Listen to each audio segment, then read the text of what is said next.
Welcome to this week's Moonlight of Emuna, Parshas Pinchas. This week's learning should be a schus for Shlema, Shlamas Nacham Bashirfa, Nusen Feitel ben Yehudis, Yudim Menachem ben Recham Pel Malkaleya, Shmuel Shezam ben Yocheved Chava, Menachem Mordechai ben Ophira, and Lili Nishmas, Charnamash Bas Menachem Mendel, Ratz Bas Menachem Mendel, and Henny Bas Echil Mechel. So I'm sorry I'm going to do a short one this week because I haven't had time. Baruch Hashem, Mazel Tov to my daughter Chaviva and my son, my new son Dovi, on their wedding this past Tuesday night. We're going to talk a little bit about Shalom. Pinchas was given the Brisi Shalom. Hashem says the reward for Pinchas is Brisi Shalom.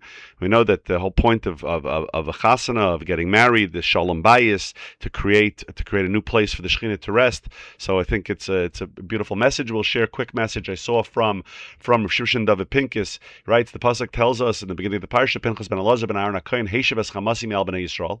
Pinchas, the son of Elazar, son of Aaron HaKohen, removed my anger from the Jewish people, Bekanoyas Kinasi, by acting out my vengeance b'soicham in their midst, v'lechilisias bnei Yisrael b'kanasi, and I didn't destroy the Jewish people in my vengeance. L'chein emor, therefore I say, hineni noisin lai,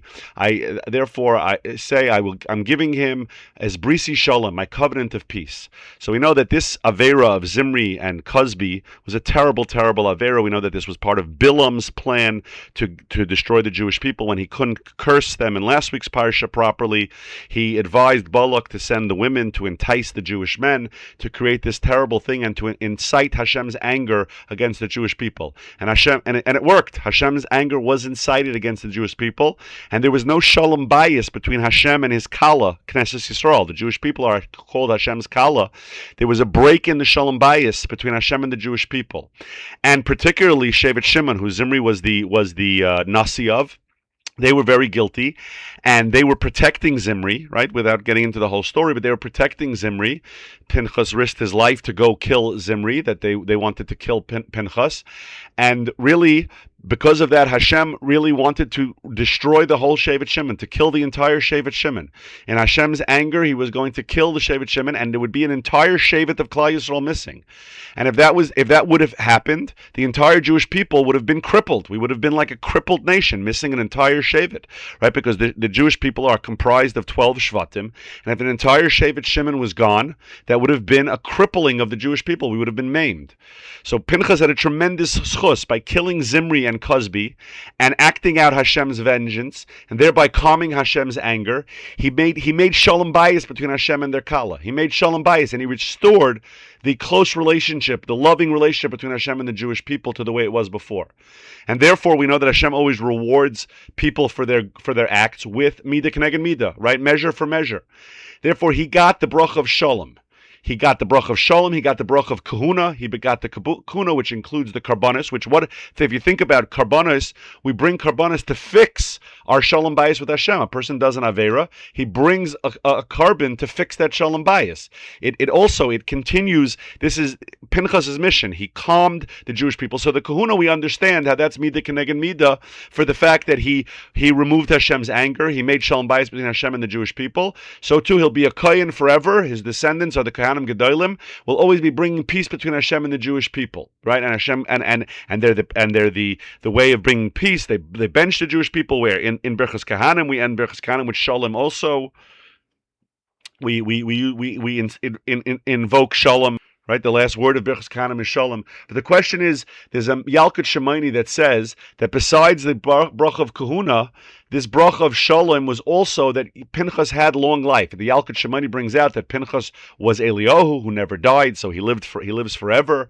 What does that have to do with Shalom? Right, the Kahuna we understand, that's bringing Shalom between Hashem and the Jewish people. So the Sforno explains that anytime a person is physically sick, right, or any kind of damage is a result of something being unbalanced. There's an imbalance in the body, right? We know this is basic biology that a person, if something is off in the body, he gets sick, right? If there's germs that attack a person, he gets sick, right? Because the body is made up of various different contrasting forces, and they need to be in perfect balance. If something is out of balance, when something is too strong or too weak, so the body becomes sick. It stops working properly.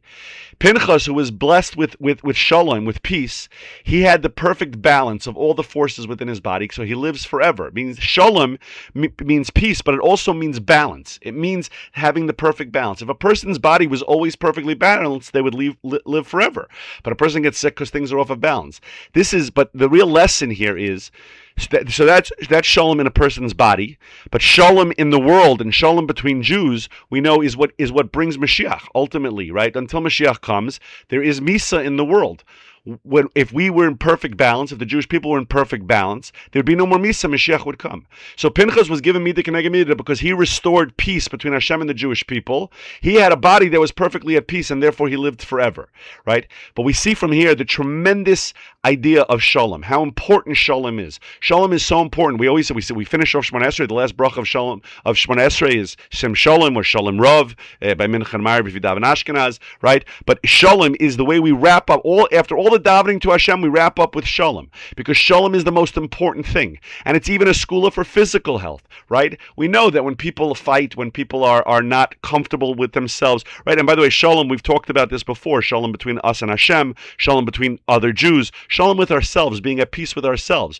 The more peace a person brings to themselves, besides all the great things that brings in our relationship with Hashem and our relationship with others, but it also brings us health. It brings us physical health. It's a big skula for physical health.